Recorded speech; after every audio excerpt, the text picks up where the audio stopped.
তাকওয়া যদি কোনো ব্যক্তি অর্জন করতে পারে, আল্লাহ পাক রব্বুল আলামিন তাকে কি পরিমাণ ফায়দা দিবেন। একজন ব্যক্তি তাকওয়া যদি অর্জন করতে পারে, আল্লাহ পাক রব্বুল আলামিনকে যদি কোনো ব্যক্তি ভয় করতে পারে, আল্লাহ পাক রব্বুল আলামিন তাকে 1 নাম্বার ফায়দা আর উপকার দিবেন। সূরা আনফালের 69 নম্বর আয়াতে আল্লাহ পাক রব্বুল আলামিন ফরমান, ওয়াত্তাকুল্লাহ ইন্নাল্লাহা গাফুরুর রহিম। আল্লাহ পাক রব্বুল আলামিন দুনিয়ার শুরু লগ্ন থেকে নিয়ে কিয়ামত সংঘটিত হওয়া পর্যন্ত যত মানুষ আল্লাহ পাক রব্বুল আলামিন দুনিয়ার বুকে পাঠাবেন, এবং যারা বর্তমানে আমরা আছি এবং যে সমস্ত মানুষগুলা কিয়ামতের আগ পর্যন্ত দুনিয়াতে আগমন করবে, আল্লাহ পাক রব্বুল আলামিন বলে দিলেন, বান্দারে তোমরা যদি আল্লাহ পাক রব্বুল আলামিনকে ভয় করতে পারো, তাহলে আল্লাহ পাক রব্বুল আলামিন হচ্ছেন ক্ষমাশীল দয়ালু। তার মানে রব্বুল আলামিন বলতে চান, ও নাংলাওয়ালার মানুষরা, তোমরা যদি আল্লাহ পাক রব্বুল আলামিনকে ভয় করতে পারো, আল্লাহ পাক রব্বুল আলামিন তোমাদের জিন্দেগির সব গুনাহ খাতাগুলো মাফ করে দিবে। 2 নাম্বার তাকওয়া অর্জন করলে আপনার আমার কি পরিমাণ লাভ হবে। সূরাতুত তালাকের 4 নম্বর আয়াতে আল্লাহ পাক রব্বুল আলামিন দুনিয়ার সমস্ত মানুষদেরকে বলে দিলেন, বান্দারে তোমরা যদি আল্লাহ পাক রব্বুল আলামিনকে ভয় করতে পারো, তাহলে তোমাদের কি পরিমাণ লাভ হবে তিনি সূরা তালাকের 4 নম্বর আয়াতে বলে দিলেন, ওয়ামান ইয়াত্তাকিল্লাহা ইয়াজআল লাহু মিন আমরিহি ইউসরা। আল্লাহ পাক রব্বুল আলামিন সমস্ত মানুষদেরকে উদ্দেশ্য করে বলে দিলেন, যে ব্যক্তি আল্লাহ পাক রব্বুল আলামিনকে ভয় করবে, আল্লাহ পাক রব্বুল আলামিন তার সমস্ত কঠিন বিষয়গুলোকে সহজ করে দিবে।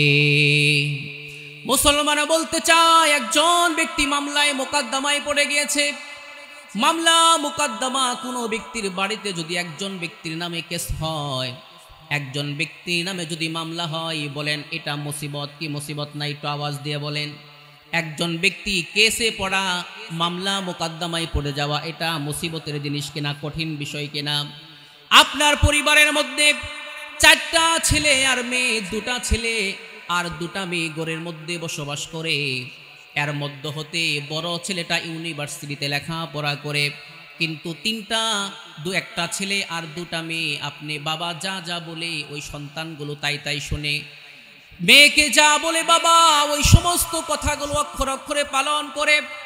কিন্তু বড় ছেলেটা ভার্সিটিতে লেখাপড়া করে, ওই ছেলেকে বাবা বলেছে সুন্দর করে তুমি ভার্সিটি লেখাপড়া করবে, যে পরিমাণ টাকা প্রত্যেক মাসে তোমার দরকার পড়ে, প্রয়োজন পড়ে, ওই পরিমাণ টাকা আর পয়সা তুমি আমার কাছ থেকে নেবে, অনর্থক অপচয় করবে না, কোনো টাকা পয়সা তুমি নষ্ট করতে পারবে না।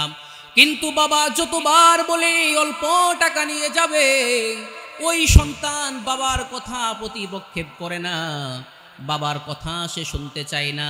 বাবা যদি বলে ডান রাস্তা দিয়ে যাও, ওই সন্তানটা ইচ্ছা করে জিদ করে বাম রাস্তা দিয়ে হাঁটে। এমন সন্তান পৃথিবীর মধ্যে আছে কিনা, আওয়াজ দিয়ে বলেন। সুতরাং আমি বলতে চাই, ওই পরিবারের মধ্যে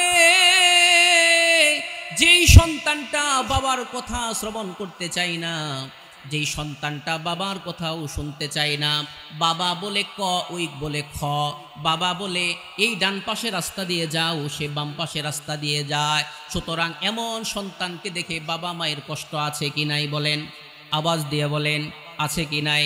সুতরাং বোঝা যায় পরিবারের মধ্যে একজন ছেলে যদি কথা না শুনে, তাহলে ওই মা আর বাবার জন্য এটা মুসিবত হয়ে দাঁড়ায়, কঠিন হয়ে দাঁড়ায়। আল্লাহ পাক রব্বুল আলামিন বলেন, এমন হাজার হাজার সমস্যায় ভোগো, তোমার পরিবারের সদস্যদের মধ্যে হতে তোমার বড় সন্তান কথা শুনে না। সুতরাং তুমি এই সমাধান কোত্থেকে নিবা, এটা একটা কঠিন বিষয়। এমনইভাবে একটা পরিবারের মধ্যে, সমাজের মধ্যে যদি আমি লক্ষ্য করি, তাহলে দেখতে পারবো অনেক পরিবারের মধ্যে একটা মেয়ে বয়স হয়ে গিয়েছে 24-25 বছর বয়স, 24 থেকে 25 বছর বয়স হয়ে গিয়েছে, তার চেয়ে ছোট ছোট কন্যাদের এলাকার মধ্যে বিবাহ হয়ে গিয়েছে। কিন্তু এলাকার মধ্যে যদি আপনি আমি তাকাই, কিছু পরিবারের সদস্যদেরকে এমনভাবে পাওয়া যায় যে মেয়েটার 25 বছর বয়স হয়ে গিয়েছে, এখনো তার বিবাহ হয় না। ওই বাবাটাকে যদি আপনি জিজ্ঞাসা করেন, বাবা আপনার কেমন লাগতেছে আপনি বলেন, তখন তার বাবা বলে, এমন একটা কঠিন অবস্থা আমার পার হচ্ছে, আপনি জানেন আমার মেয়ের চেয়ে নিম্নমানের বয়সে 18-19 বছরের মেয়েটার অমুকের বিবাহ হয়েছে জামাই নিয়ে আমোদ করে, কিন্তু আমার মেয়েটার বয়স হয়েছে 25, এরপরও বিবাহ দিতে পারতেছি না। মুসলমান বলতে চায়, যে বাবার ঘরের মধ্যে ওই বড় সন্তান মেয়েটাকে বিবাহ দিতে না পারে, ওই বাবার কি পরিমাণ কষ্ট বলেন।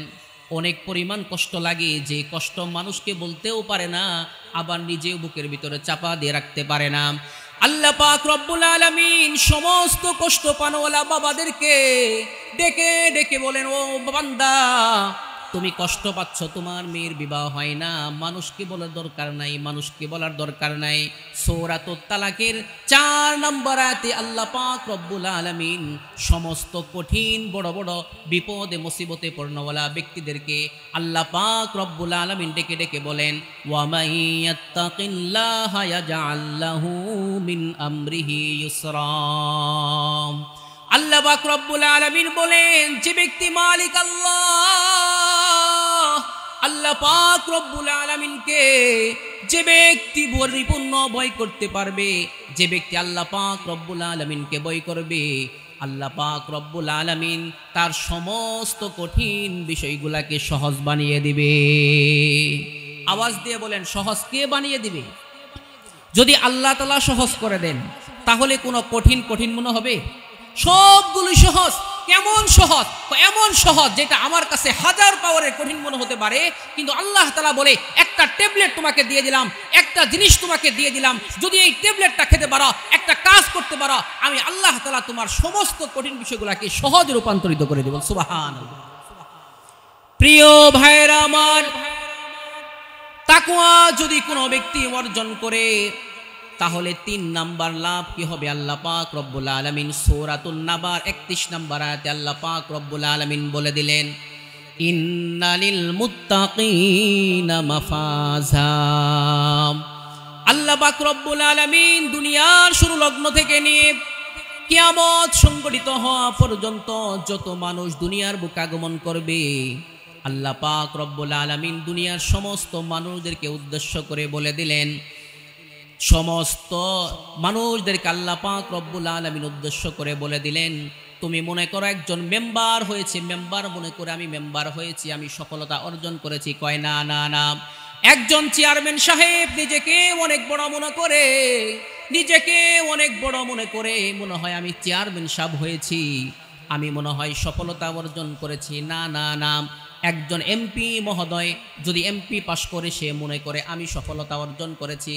না না না, একজন প্রতিমন্ত্রী তাকে যদি আপনি জিজ্ঞাসা করেন, জিজ্ঞাসা করলে ওই ব্যক্তি বলবে আমি প্রতিমন্ত্রী হয়েছি, সুতরাং আমি মনে হয় সফলতা অর্জন করেছি। এভাবে প্রধানমন্ত্রী যে হয়েছে তাকেও যদি আপনি জিজ্ঞাসা করেন যে আপনি কেমন অবস্থায় আছেন বলেন, সেও বলবে আমি অনেক বড় সফলতা অর্জন করেছি। আল্লাহ পাক রব্বুল আলামিন একজন চেয়ারম্যান সাহেবের কথা বলে নাই, একজন এমপি মহোদয়ের কথা বলে নাই, আল্লাহ পাক রব্বুল আলামিন বলেন সফলতাকে অর্জন করেছে। সূরা নাবার 31 নম্বর আয়াতে আল্লাহ পাক রব্বুল আলামিন দুনিয়ার সমস্ত মানুষদেরকে বলে দিলেন, এমপি হলে সফলতা অর্জন করা যায় না, মেম্বার হলে সফলতা অর্জন করা যায় না, একজন প্রতিমন্ত্রী যদি হও তারপরেও সফলতা অর্জন করা যায় না। সফলতাকে অর্জন করবে আল্লাহ পাক রব্বুল আলামিন সূরাতুন নাবার 31 নম্বর আয়াতেই বলে দিলেন, ইন্নালিল মুত্তাকিনা মাফাজা। আল্লাহ পাক রব্বুল আলামিন বললেন মুত্তাকিনদের জন্য রয়েছে সফলতা। তার মানে দুনিয়ার বড় বড় পদ পাওয়ার পরেও আমি নিজেকে যদি সফলতা মনে করি, বাস্তবেই সফলতা না, কারণ এটা হবে ক্ষণস্থায়ী সফলতা।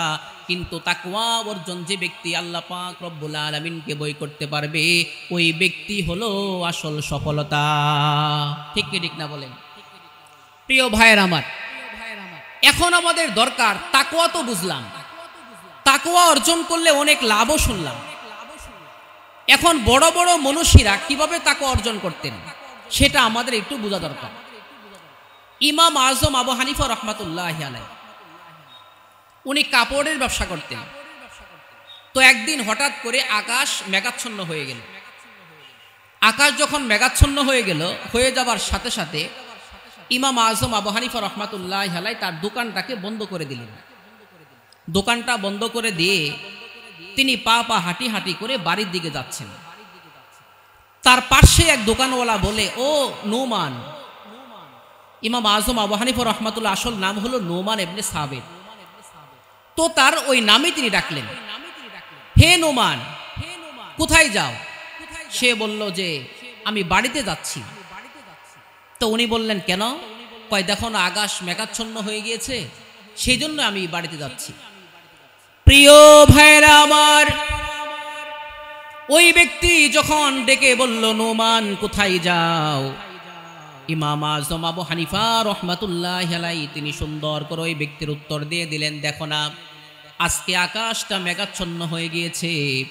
আকাশ যখন মেঘাচ্ছন্ন হয়ে যায় তখন কিছু অন্ধকার আমার দোকানের ভিতরে প্রবেশ করে। যখন আকাশ মেঘাচ্ছন্ন হয়, বৃষ্টির মতো দেখা যায়, তখন আমার দোকানটার মধ্যে আল্লাহ পাক রব্বুল আলামিন যখন আকাশটা মেঘাচ্ছন্ন করে দেন, তখন আমার দোকানের মধ্যে একটু অন্ধকারাচ্ছন্ন হয়ে যায়। তখন তো এই সমস্ত লাইটের ব্যবস্থা ছিল না।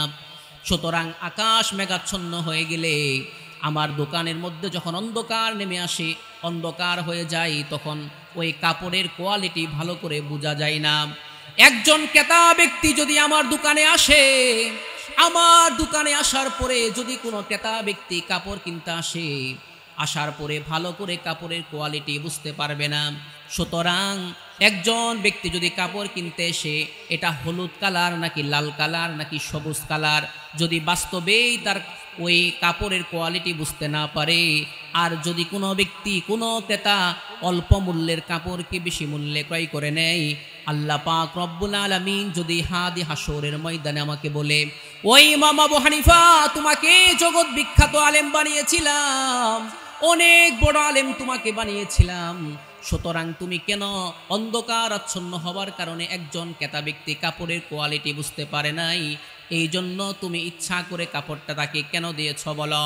যদি কোনো ক্রেতা ব্যক্তি অল্প মূল্যের কাপড়কে বেশি মূল্য ক্রয় করে যে থাকে, আর যদি সে যদি নিজে নিজে ধোঁকা খায়, আল্লাহ পাক রব্বুল আলামিন যদি হাদি হাসরের ময়দান আমাকে দাঁড়া করায় বলে, আবু হানিফা, ওই দিন তুমি কেন কাপড় বিক্রি করেছিলা, ধোঁকা দিয়েছিলা, তার হিসাব দিয়ে তুমি আজকে জান্নাতে যাও।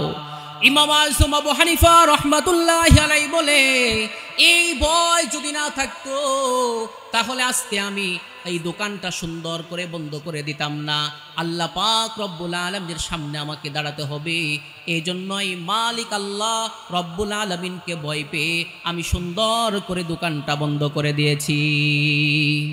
মুসলমানে বলতে চায়, একজন ধান বিক্রেতাকে বলতে চায়, বাজারের মধ্যে যে ব্যক্তি ধান বিক্রি করে, আজকে কি সুন্দর একটা তামসা শুরু হয়ে গেছে। ধান বিক্রেতা যে ব্যক্তি ধান বিক্রি করে, কিছু ধান একটা বস্তার মধ্যে ওপরে ভালো ধান রাখে, আবার বস্তার নিচে অনেক ভালো ধান রাখে, মাঝখানে কিছু বীজা ধান দেয় কি দেয় না? এমন কতিপয় ব্যক্তি আছে, বীজা ধান তো দেয়, মাঝখানের মধ্যে আবার অনেকগুলো চিটা ঢুকিয়ে দেয়, অনেকগুলো চিটা জিনিস তার মধ্যে প্রবেশ করিয়ে দেয়। সুতরাং একজন দান বিক্রেতাকে মালিক আল্লাহ ইমাম আজম আবু হানিফা রহমাতুল্লাহি আলাইহি এই ঘটনার থেকে আপনাকে আমাকে শিক্ষা নিতে হবে। সামান্য কাপড়ের কোয়ালিটি বুঝতে না পারার কারণে যদি উল্টাপাল্টা করে কাপড় বিক্রি হয়, আল্লাহ পাক রব্বুল আলামিন যদি তাকে ধরে বসে এই বইয়ে যদি কাপড় বেচা থেকে তিনি বিরত থাকেন, তাহলে আপনাকে আমাকেও লক্ষ্য করতে হবে। যে ব্যক্তি মরিচ বিক্রি করে, ভালো মরিচগুলো বস্তার উপরে রেখে দেয়, আর কিছু ভালো মরিচগুলো ওই বস্তার নিচেও রেখে দেয়, কিন্তু মাঝখানে পচা মরিচগুলো ঢুকায় দেয়, এমন ব্যবসায়ী আছে কি নাই? আছে। একজন পেঁয়াজ ব্যবসায়ীদেরকে আল্লাহ পাক রব্বুল আলামিন এই ঘটনার থেকে শিক্ষা দিয়ে দেন। একজন পেঁয়াজ ব্যবসায়ী বস্তার উপরে সুন্দর করে দিয়ে দেয় ভালো পেঁয়াজ, আবার বস্তার নিচে সুন্দর করে কিছু কিছু পেঁয়াজ রেখে দেয়, ভালো পেঁয়াজ, কিন্তু মাঝখানের মধ্যে এমন কিছু পেঁয়াজ ঢুকিয়ে দেয় যে পেঁয়াজগুলো হলো মানুষের খাওয়ার উপযুক্ত নয়। আল্লাহ পাক রব্বুল আলামিন দুনিয়ার সমস্ত ব্যবসায়ীদেরকে বলতে চান, ও দানওয়ালা ব্যবসায়ী, তুমি যখন দান বিক্রি করবা তখন একবার আবু হানিফার ঘটনার থেকে শিক্ষা নিতে হবে, ঠিক কি ঠিক না? একজন মরিচ বিক্রেতাকে আল্লাহ পাক রব্বুল আলামিন বলতে চান, ইমাম আযম আবু হানিফা রাহমাতুল্লাহি আলাইহি ওনার ঘটনার থেকে পেঁয়াজের ব্যবসায়ীকেও তোমাকে শিক্ষা নিতে হবে। এমনই ভাবে যে আটা বিক্রি করো, ওই আটা বলাকেও শিক্ষা নিতে হবে, ঠিক কি ঠিক না বলেন? সুতরাং বোঝা যায় তাকওয়া যদি, আল্লাহ পাকের ভয় যদি কোনো ব্যক্তির মধ্যে থাকে, তাহলে সমস্ত ধোঁকাবাজির থেকে বাঁচা সম্ভব, সমস্ত খারাপতার থেকে বাঁচা সম্ভব, ঠিক কি ঠিক না বলেন? আজকে আল্লাহ পাকের ভয় না থাকার কারণে সুন্দর করে মরিচের জায়গায় পচা মরিচ ঢুকিয়ে দিচ্ছি, পেঁয়াজের জায়গায় একদম নষ্ট পেঁয়াজ দিয়ে দিচ্ছি, এভাবে সিন্ডিকেট করে করে সুন্দর করে ব্যবসা বাণিজ্য পরিচালিত করছি। কিন্তু আল্লাহ পাক রব্বুল আলামিন আবু হানিফা রাহমাতুল্লাহ থেকে ঘটনা শিক্ষা নিতে হবে, যাতে করে আমার দ্বারাই কোনো পাবলিক কোনো দিন যেন ধোঁকা এবং প্রতারিত না হয়, ঠিক কি ঠিক না বলেন?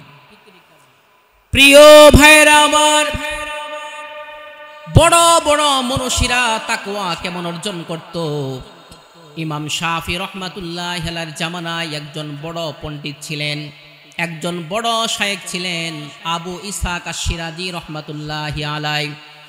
আবু ইসহাক আশ-শিরাজি রাহমাতুল্লাহি আলাইহি লেখে কিতাবের মধ্যে সুন্দর করে একটা ঘটনা উল্লেখ করে বলেন, আবু ইসহাক আশ-শিরাজি রাহমাতুল্লাহি আলাইহি বলেন, আমি অনেকগুলো দিনার আমার থলের মধ্যে নিয়ে হাঁটি হাঁটি পা পা করে রাস্তার মধ্যে হাঁটতেছিলাম। হাঁটা অবস্থায় হঠাৎ করে আমার মানবিক চাহিদার কারণে আমার কিছু খাওয়ার প্রয়োজন পড়ল। আমার যখন খাদ্যের চাহিদা হয়ে গেল, খাদ্যর চাহিদা পুরা করার জন্য আমি পার্শ্বে একটা মসজিদ ছিল, সেই মসজিদের মধ্যে গমন করলাম। মসজিদের মধ্যে গমন করে সামান্য পরিমাণ একটু খাদ্য আমি ভক্ষণ করলাম। সামান্য পরিমাণ খাদ্য ভক্ষণ করার পরে মসজিদ থেকে সুন্দর করে আবার পা পা হাঁটি হাঁটি করে মসজিদ থেকে বের হয়ে আসলাম। কিছু দূর যখন আগমন করি, কিছু রাস্তা যখন অতিক্রম করে রাস্তার মাঝামাঝিতে যাই, এমত অবস্থায় হঠাৎ করে আমার মনে পড়ে যায়, মনে হয় আমার থলের মধ্যে যেই সমস্ত দিনার ছিল এর মধ্যে হতে মনে হয় একটা দিনার মসজিদের মধ্যে রেখে আসছি। সুতরাং আমি আবার মসজিদে যাই, যাওয়ার পরে এটা খুঁজতে হবে দেখি আছে কিনা। আবু ইসহাক আশ-শিরাজি রাহমাতুল্লাহি আলাইহি সুন্দর করে পা পা হাঁটি হাঁটি করে তিনি মসজিদের মধ্যে আবার গমন করলেন। মসজিদে যাওয়ার পরে দেখলেন একটা দিনার মসজিদের মধ্যেই পড়ে আছে, কিন্তু তার মনের ভিতরে একটা সন্দেহ সৃষ্টি হলো। সেই সন্দেহটা হলো, আরে আমি তো এককভাবে শুধু মসজিদে আগমন করি না, আমি একা একা তো মসজিদে যাই না। আপনারা বলেন, আপনি কি একাই শুধু মসজিদে যান নাকি আরো লোকেরা যায়? আরো লোকেরা যায়। মসজিদের মধ্যে একজন মানুষ শুধু যায় না, একা একা শুধু যাতায়াত করে না। ওই আবু ইসহাক আশ-শিরাজি রাহমাতুল্লাহি আলাইহি বলেন, আমি একটা দিনার পেলাম। যখন আবার হেঁটে হেঁটে মসজিদের মধ্যে গেলাম, যাওয়ার পরে দেখলাম একটা দিনার পড়ে আছে, কিন্তু দিনারটা হাতে নেওয়ার আগেই আমার মনের ভিতরে একটা সন্দেহ সৃষ্টি হলো, এই দিনারটা আমার নাকি অন্য কোনো ব্যক্তির, স্পষ্ট করে তো লেখা নাই। সুতরাং মসজিদের মধ্যে শুধুমাত্র আমি একা আসি তা না, মসজিদের মধ্যে ইসলাম সবার জন্য অনুমতি আছে। এখানে হয়তোবা আমি যাওয়ার পরে অন্য কোনো ব্যক্তিও মসজিদে আসতে পারে। এই দিনারটা আমার নাকি ওই ব্যক্তির স্পষ্ট করে জানা যায় নাই, কিন্তু এটা সঠিক জানে কি আল্লাহ তাআলা। আবু ইসহাক আশ-শিরাজি রাহমাতুল্লাহি আলাইহি বলে, যখন আমার দিলের ভিতরে সন্দেহ সৃষ্টি হয়ে যায়, সন্দেহটা সৃষ্টি হয়ে যাবার সাথে সাথে ওই দিনারটা আমি আর আমার হাতে না উঠিয়ে মসজিদেই ফেলায় রাখি। মুসলমান বলতে চায়, ওই ব্যক্তির দিনার মাত্রই তিনি মসজিদে ছিল, মসজিদে থাকার পর একটা দিনার নিজেই ফেলে গেলেন। আবার কিছুক্ষণ যাওয়ার পরে তার মনে পড়লো একটা দিনার ফেলে রাখছি। মসজিদে গমন করার পরে আবার তার দিনারটা খুঁজেও পেলেন। এরপরে তার হঠাৎ করে মাত্র একটু সন্দেহ লাগছে, দিনারটা আমার নাকি অন্য কোনো ব্যক্তির। সামান্য একটু সন্দেহের কারণে নিজের একটা দিনারকে যদি মসজিদের মধ্যে নিক্ষেপ করে ফেলে রাখতে পারে, তাহলে আপনার আমার কি অবস্থা হবে বলেন? আপনার আমার অনেক জিনিসের মধ্যে সন্দেহ, জিনিসটা হালাল না হারাম, আওয়াজ দিয়ে বলেন ঠিক কি ঠিক না? এমন ব্যবসা করেছি যে ব্যবসার মধ্যে অর্ধেক টাকা হালাল হতে পারে, অর্ধেক টাকা হারাম হতে পারে, কিন্তু আমার মনের মধ্যে এটা কখনো সন্দেহ লাগে না। অনেক ব্যক্তির অনেকে স্পষ্ট করে জানে যে আমার মরিচের মধ্যে সমস্যা আছে। বর্তমানে কিছু ব্যবসায়িকরা মাঝে মধ্যে আমাকে জিজ্ঞাসা করে, মুফতি সাহেব একটা ফতোয়া আমাকে দিবেন। আমি বললাম কি বলেন? উনি বলে মরিচের ব্যবসা করি আমি, মরিচটা যখন ভাঙ্গাতে যাই, ভাঙ্গানোর পরে কিছু ভুট্টা তার মধ্যে দিয়ে দেই, মরিচ যখন ভাঙ্গাতে যাই আজে বাজে কিছু জিনিস ওই মরিচের গুঁড়ার মধ্যে দিয়ে দেই, যাতে করে মরিচের মোটা একটু সংখ্যায় মরিচের পরিমাণটা বেশি হয়। সুতরাং ওই মরিচওয়ালা আল্লাহ পাক রব্বুল আলামিন এই সমস্ত ঘটনার থেকে যেই সমস্ত মরিচওয়ালা ব্যবসায়ীরা মরিচের মধ্যে মরিচের জিনিস রাখা বাদ দিয়ে ভুট্টার গুঁড়া দাও, এখান থেকে শিক্ষা নিতে হবে ঠিক কি ঠিক না? সুতরাং আপনার আমার তাকওয়া যদি আল্লাহ পাক রব্বুল আলামিনের ভয় আমার দিলের ভিতরে থাকে, তাহলে মরিচের মধ্যে কখনোই কোনো ব্যক্তি ভুট্টা দিতে পারে না।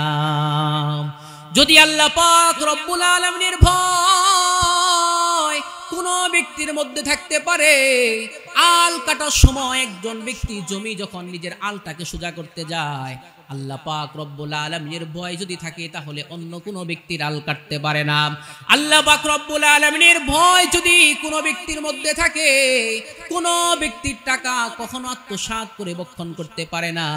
আল্লাহ পাক রব্বুল আলামিনের ভয় যদি কোনো ব্যক্তির মধ্যে থাকে, তাহলে দেশের টাকা বিদেশেও পাঠাতে পারে না। ঠিক কি ঠিক না বলেন? কোনো দিন পাঠাতে পারে না। এটা তো আমার সম্পদ না, এটা আমার সম্পদকে অনেক বড় বড় মনীষীরা নিজের সম্পদকেও দিনারকেও সামান্য সন্দেহের কারণে মসজিদের মধ্যে নিক্ষেপ করে আসতো। আমার দিনার এটা কতটুকু আমারও হতে পারে, অন্য ব্যক্তিরও হতে পারে, সামান্য সন্দেহের কারণে নিজের দিনারটাও নিজে উঠায় নিতেন না। এটাই ছিল তাকওয়ার পরহেজগারিতার পরিচয়। প্রিয় ভাইরা আমার, বড় বড় মনীষীরা তাকওয়া কেমন অর্জন করতেন আরেকটা ঘটনা শুনলে আপনার আমার আরো সুস্পষ্ট বোঝা আসবে। হযরতে খলিফাতুল মুসলিমিন হযরত ওমর আব্দুল খাত্তাব রাদিয়াল্লাহু তাআলা আনহুর জামানায় একজন যুবক সুন্দর করে, তার বাড়ি ছিল মনে করেন 100 গজের মধ্যে তার বাড়ি, কিন্তু ওই বাড়ি থেকে 100 গজ দূরে যে তার পাশে ছিল একটা মসজিদ, মসজিদের মধ্যে তার নামাজ পড়তে হয়। ওই যুবক প্রতিনিয়ত তার বাড়ি থেকে সুন্দর করে হাঁটি হাঁটি পা পা করে ওই মসজিদের মধ্যে গমন করে মসজিদে গিয়ে সে নামাজ আদায় করে। এমত অবস্থায় মসজিদে যাওয়ার পথের মধ্যে একটা বাড়িতে সুন্দর একটা রমণী থাকে, একটা মেয়ে থাকে। ওই মেয়েটা বারংবার ওই ছেলেটাকে ফুসলাতে থাকে আর বলে, তোমার সাথে আমি একটু সম্পর্ক করতে চাই, তোমার সাথে আমি একটু প্রেম করতে চাই, তুমি আমার প্রস্তাবে রাজি কিনা বলো। কিতাবের মধ্যে লেখা হয় ওই যুবক প্রথমবার রাজি হয় না, দ্বিতীয়বার মেয়ে যখন প্রস্তাব করে, তুমি আমার প্রস্তাবে রাজি কিনা তুমি আমাকে বলো। ওই মেয়েটা ছেলেটা এইবারও বলে, তোমার প্রস্তাবে আমি রাজি নই, তোমার সাথে আমি অবৈধ সম্পর্কে জড়িত হতে পারবো না। সুতরাং তৃতীয়বার মেয়ে ওই ছেলেকে প্রস্তাব করে। তৃতীয়বার যখন প্রস্তাব করে তখনও সেই ছেলেটা বলে, আমি তোমার সাথে অবৈধ সম্পর্কে লিপ্ত হতে পারবো না, আল্লাহ পাক রব্বুল আলামিন নিষেধ করেছেন, সুতরাং তোমার সাথে অবৈধ সম্পর্ক আমি করতে পারবো না। এভাবে কিছুদিন যখন অতিক্রান্ত হয়ে যাওয়ার পরে একজন মানুষ যখন বারংবার একজন মানুষকে ফুসলাতে থাকে, তখন মানুষের দিলটা এমনি নরম হয়ে যায়। ঠিক কি ঠিক না? একবার নয়, দুইবার নয়, তিনবার নয়, অনেকবার যখন মেহনত করার পরে, দীর্ঘদিন সাধনা করার পরে ছেলেটাকে বশ করে ফেলে। ওই ছেলেটা যখন আস্তে আস্তে তার অনুসারী হয়ে যায়, একদিন মেয়েটা ছেলেটাকে প্রস্তাব করে, জানো তোমার সাথে দীর্ঘদিন হয়ে গেল আমার সম্পর্ক গড়ে উঠেছে, তোমার সাথে আমি একটু ঘুরতে চাই। বর্তমান জামানায় ছেলে মেয়ের রিলেশন থাকলে, সম্পর্ক থাকলে একটা বাইক পরিপূর্ণ ট্যাঙ্কি ভর্তি তেল নিয়ে ঘুরতে যায় কে যায় না? কেউ আছে মধু টিলাতে যায়, কেউ আছে ডেপলা ব্রিজে যায়, তেমনি ভাবে ওই ছেলে মেয়ে প্রস্তাব করে দিল, তোমার সাথে দীর্ঘদিনের সম্পর্ক, তুমি আমার সাথে একটু যাবে কিনা ঘুরতে। উনি অনেক দিন পরে অনেক চেষ্টা মেহনত করার পরে ছেলেটা রাজি হয়ে যায়। ছেলেটা যখন রাজি হয়ে যায় মেয়েটা খুব খুশি হয়, তখন বলল তুমি তোমার সাথে আমি ঘুরতে যাব, চলো। এমত অবস্থায় যখন তারা দুইজন ঘর থেকে বের হয়, ঘর থেকে বের হয়ে যাবার সাথে সাথে কিছুক্ষণ যখন পা পা হাঁটি হাঁটি করে একটু রাস্তার দিকে যায়, আস্তে আস্তে যখন কিছু রাস্তা অতিক্রম করে এমত অবস্থায় আল্লাহ পাক রব্বুল আলামিনের একটা কোরআনে কারিমের আয়াত মনে পড়ে যায়, যে আয়াতে কারিমার অর্থ হলো যখন কোনো মুমিন ব্যক্তিকে কোনো শয়তান স্পর্শ করে তখন সেই মুমিন আল্লাহ পাক রব্বুল আলামিনকে স্মরণ করে। কিতাবের মধ্যে লেখা হয় যখন ওই সন্তানটা ছেলেটা মেয়েকে নিয়ে যখন মাত্রই ঘোরাফেরা করবে, আস্তে আস্তে পা পা হাঁটি হাঁটি করে ঘর থেকে মাত্র বের হয়েছে, এমত অবস্থা আল্লাহ পাক রব্বুল আলামিন কোরআনে কারিমের সেই আয়াতটা তাকে স্মরণ করিয়ে দিয়েছে। যখন আয়াতে কারিমাটা মনে পড়ে যায়, আয়াতে কারিমাটা যখন মনে হয়ে যাওয়ার সাথে সাথে ওই সন্তানটা ওই জায়গাতেই বেহুশ হয়ে পড়ে যায়। বেহুশ হয়ে পড়ে যাওয়ার পরে বিপাকে পড়ে গেল ওই মেয়েটা বলে এখন কি করার, সে আমার সাথে ঘুরতে যেতে চেয়েছিল, এখন কি না জানি হয়ে গেল, হঠাৎ করে সে বেহুশ অবস্থায় জমিনের মধ্যে পড়ে গেল। কি করব বলো?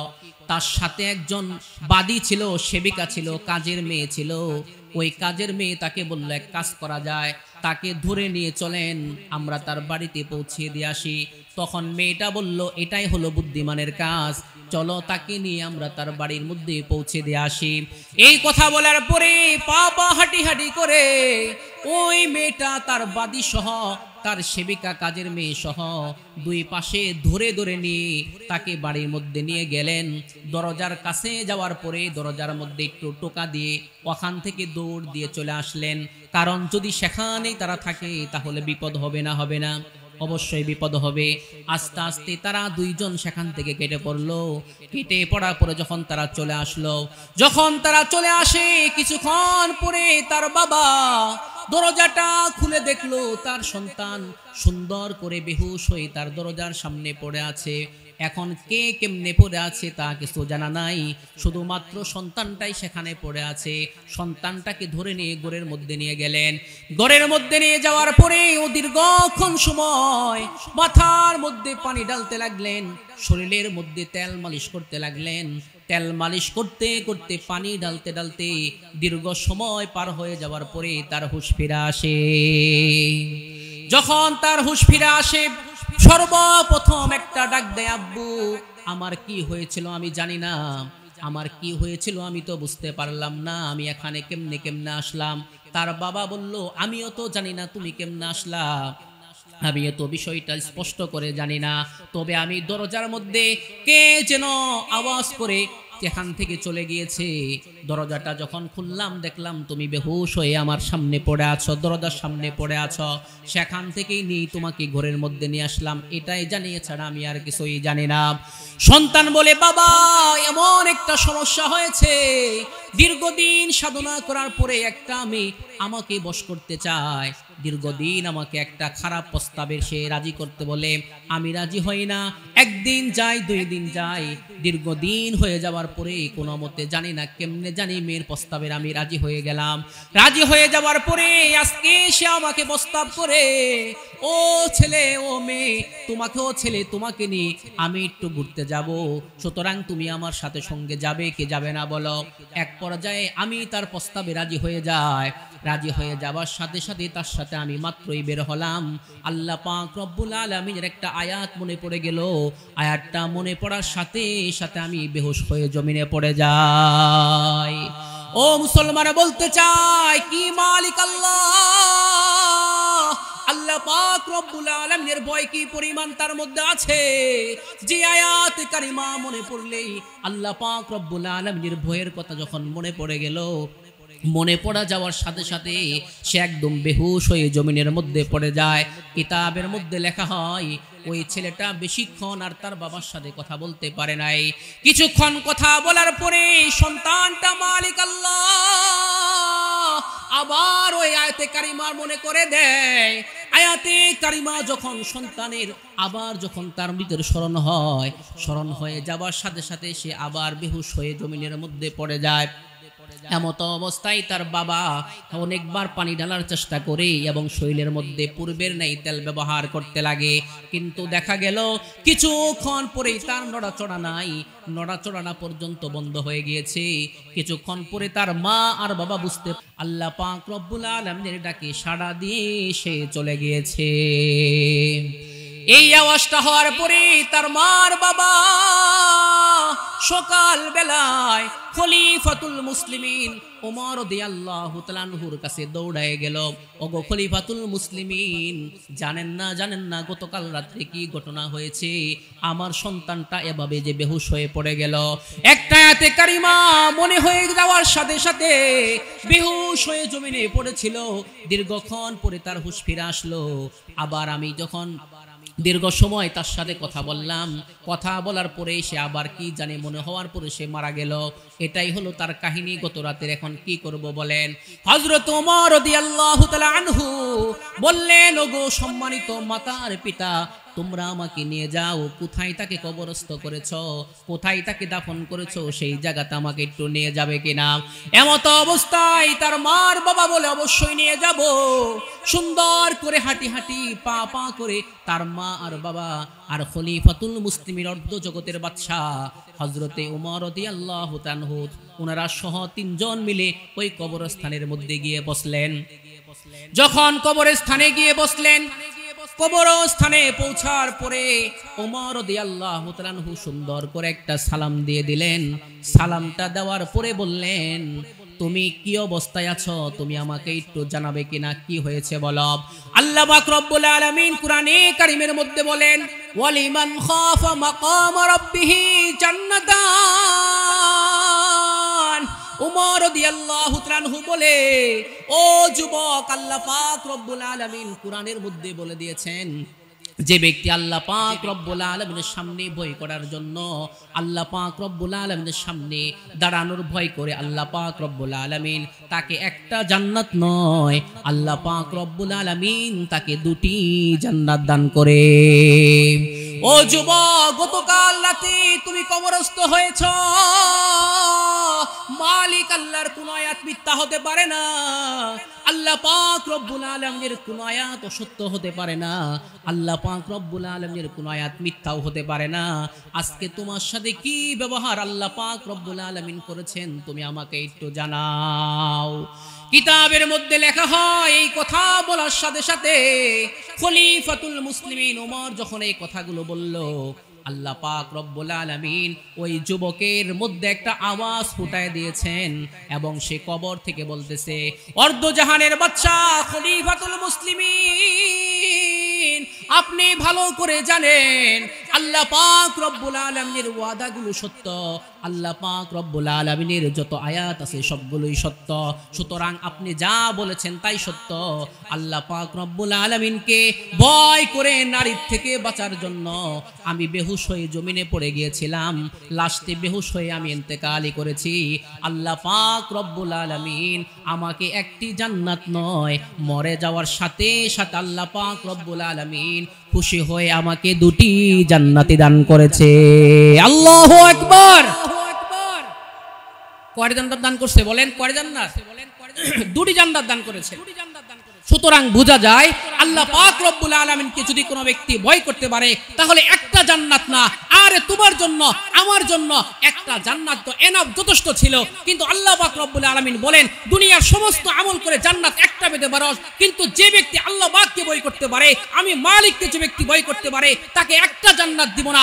আমার সম্মানের খাতিরে, তার সম্মানের খাতিরে, শুধুমাত্র ভয় করার কারণে আমি আল্লাহ পাক রব্বুল আলামিন তার সম্মান বাড়িয়ে দেওয়ার জন্য একটা জান্নাত নয়, আমি আল্লাহ তাআলা তাকে দুটি জান্নাত নসিব করে দেব। বলেন সুবহানাল্লাহ।